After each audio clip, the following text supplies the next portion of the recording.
ওরা আজ দাঙ্গা অলরেডি লাগিয়ে দিয়েছে। আপনি কি মনে করছেন ওটা তার কাটার ওপারে থাকবে? বাতাস এই দেশে আসলো বলে এজন্য গোবিন্দ পরামানিক অলরেডি কাল পরশুদিন জানিয়েছে, হে পৃথিবীর হিন্দুরা, এ মাতাল লোকটাকে থামান।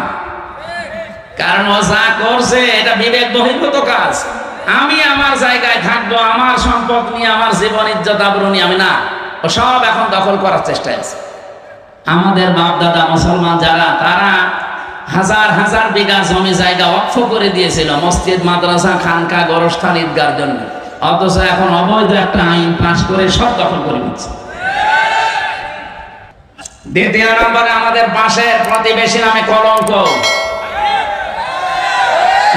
সবাই খারাপ না, এখানে কিছু উগ্রপন্থী এতদিন যারা আমাদেরকে সারা বিশ্বের মোড়লদের কাছে জঙ্গি হিসাবে দেখাতে চেয়েছে, এখন তাম দুনিয়ার সবচাইতে নিকৃষ্ট এবং বড় জঙ্গি ইন্ডিয়া।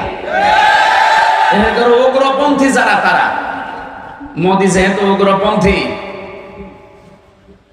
এজন্য নাম এসেছে পৃথিবীতে নিকৃষ্ট মানুষের তালিকায় 2 নম্বরে। আপনি এখন ইন্টারনেট সার্চ দেন, 6 জন মানুষের নাম পাবেন, দুনিয়ার সবাই তাদের ঘৃণা করে। 1 নম্বরে নেতানিয়াহু, 2 নম্বরে মোদী, 3 নম্বরে আমাদের যেটা পালিয়েছে, ওইটার নাম আমি বলি না, ওটার নাম বললে আমার কেমন লাগে। বলেন এই মানুষগুলো কি শুধু আমরা খারাপ বলছি? তাম দুনিয়া যত সৃষ্টি আল্লাহ করেছেন সব সৃষ্টি ওদের ঘৃণা করে, দেখতেই পারে। ওরা আজ দাঙ্গা অলরেডি লাগিয়ে দিয়েছে।